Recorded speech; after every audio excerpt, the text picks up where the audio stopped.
Bayu, Pak Bayu.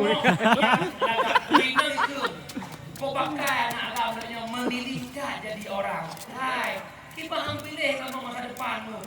Buat diurau, biar di mana di baju sudah pilih. Kan diurau itu semua deh. Maka yang pertama minta sama muda, anak muda, ia belum minta untuk dagang jodoh. Anda baca jodohnya itu mentik kemana-mana. Kira-kira muka lagi-lagi untuk ajar tu kawin lebih-lebih benda. Lagi ajar tu kawan benar pegang berserasi lah benar. Yang kedua minta promoh bima liha yang nahada bet sama-sama gatir mukwil lamdi nikah. Yang ketiga bina sabiha kalan keturunan. Makna keturunan inan dua surah yang terumah. Yang pertama kalan promoh bet sampai berkahwin dengan silsilah lamia.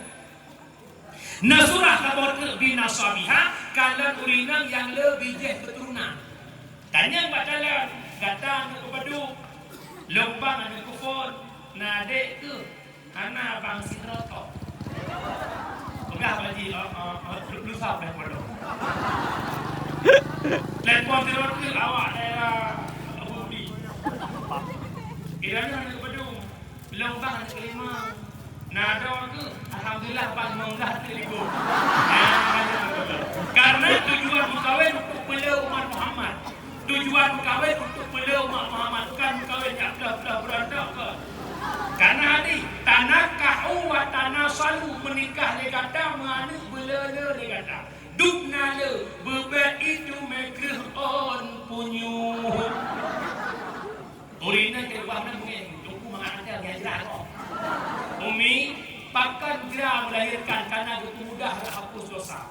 Urina siga melahirkan siga nepampun dosa. Siga melahirkan siga luruh dosa. Yang kejut lah kawannya yang malamnya yang lulu dosa. Ada dapur. Menyalahkan mupuk semangat ayah. Mama kau jadi dosa. Lakon mupuk, lakon Miara mufong, okey. Miara lakon mulai anak baju, panggil.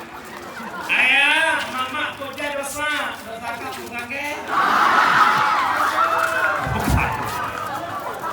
Ada dengan dia. Yang pertama minta promo bija maliha, yang kedua maliha, yang ketiga nasabi, yang keempat dinihannya empat berempat titik jawapan. Wadai kepegat agama keempat seakan-akan menjadi penguat bagi tiga belakang. Artinya hana arti laga, hana arti lehatra, hana arti letunan, menye hana mukhom agama menye benar, hana tak boleh letunan, hana tak boleh lehatra, hana tak boleh laga tatat yang penting agama. Maka pesan lo malamnya, wahai pemuda dan pemudi, cintailah pasanganmu bukan karena harta dan rupa, tapi cintailah karena akhlak dan budi pekerti. Insya Allah cintanya akan bertahan lama. Tapi kalau mencintai pasanganmu karena kegantengannya, pangkatnya, jabatannya, hilangnya pangkat, hilangnya ganteng, hilang pula cintanya. Jadi nama lagi